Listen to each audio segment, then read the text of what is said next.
Kembali Ganjar dihajar, sanksi PDIP ambigu rapuhkan demokrasi. Ditulis oleh Anto Cahaya di siwar.com. Dalam banyak kesempatan melalui Sekjen PDIP Hasto Kristianto mengatakan jika Megawati akan memilih calon presiden berdasarkan kehendak rakyat. Jika dilihat dan dibaca secara harfiah, kehendak rakyat yang dimaksud adalah suara pemilih yang menginginkan tokoh tertentu dan paling tinggi di antara yang lainnya. Secara sederhana, demikian kiranya. Jadi, jika ada tokoh yang memiliki elektabilitas tinggi, maka jika merujuk pada konteks pernyataan Megawati tersebut, sudah sangat jelas. Rasanya tidak perlu seorang ahli atau pakar untuk mengartikan kalimat yang dimaksud. Dengan demikian, siapapun tokoh yang dikehendaki oleh rakyat tersebut memiliki peluang. Saat sekarang ini dapat dipahami ketika seorang tokoh dengan serta-merta mencalonkan atau bahkan mengindikasikan yang bersangkutan seakan mau dicalonkan, baik melalui simbol atau pernyataan dianggap tabu atau tak pantas. Sebab pemilihan presiden sendiri masih terbilang lama dan kondisi negeri sedang recovery. Kebanyakan minor dan genitnya tokoh yang menyodorkan diri ke publik justru datang dari kalangan yang tidak memiliki elektabilitas yang tinggi atau tingkat keterpilihan rendah. Lihat saja baliho bertebaran di mana-mana. Pernyataan Megawati sebagai Ketum PDIP dan Sekjen Hasto Kristianto saya nilai tidak sejalan dan bertolak belakang dengan pernyataan yang akhir-akhir ini mengemuka. Seperti yang diketahui, Sekjen PDIP Hasto Kristianto mengeluarkan sebuah statement yang menurut saya sangat ambigu.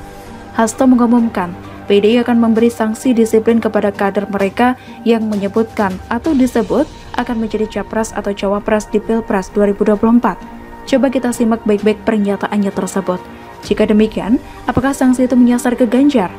Sikap partai sangat jelas bahwa keputusan terkait dengan capres dan cawapres berdasarkan keputusan Kongres 5 dimandatkan kepada Ketua Umum Partai, ucap Hasto saat dihubungi pada Senin 20 September 2021.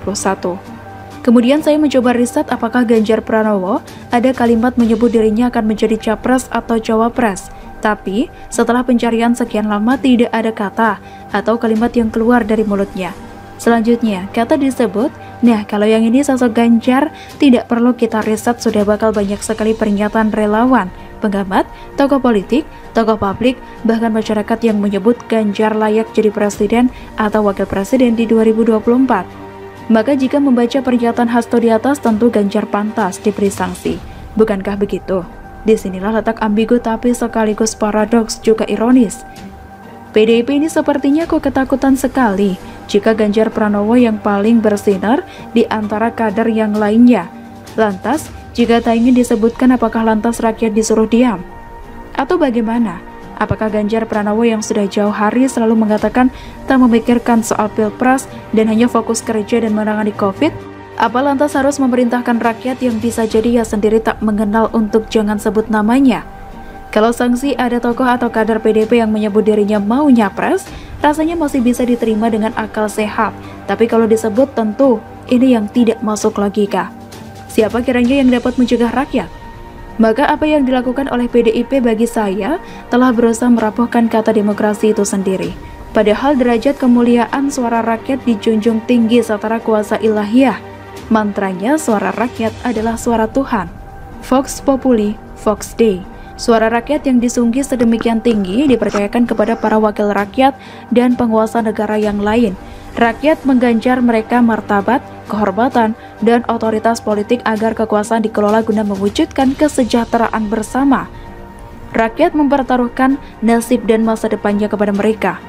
Jika demikian, maka timbul pertanyaan, mengapa praktik demokrasi di Indonesia digiring semakin rapuh? Dengan dalih mandat ketum dan lain sebagainya. Semestinya, PDIP membiarkan saja rakyat berekspresi. Jika ada relawan yang deklarasi sana-sini, lalu apa salahnya? Jika rakyat melalui organ-organ yang muncul bak jamur di musim hujan itu berkembang, yaitu tanda bagus, bukan? Itu gambaran jika rakyat peduli dengan kondisi bangsa dan menginginkan tokoh yang sesuai dengan keinginannya. Sudah tinggalkan sisi feodal yang masih kental. Apa yang dilakukan PDIP dengan memberi sanksi bagi saya tindakan kebablasan. Perhatikan saja ketika ribuan baliho Puan Maharani berdiri di sudut-sudut kota di seluruh Indonesia. Meski dirinya tak menyebut, tapi bukankah pemasangan baliho itu sudah mendeskripsikan? Dan satu hal lagi, bukankah Puan Maharani juga disebut-sebut oleh banyak tokoh juga? Jika sudah begitu, Apakah sanksi PDIP itu juga berlaku hanya untuk sosok tertentu atau tanpa pengecualian? Demikian, salam.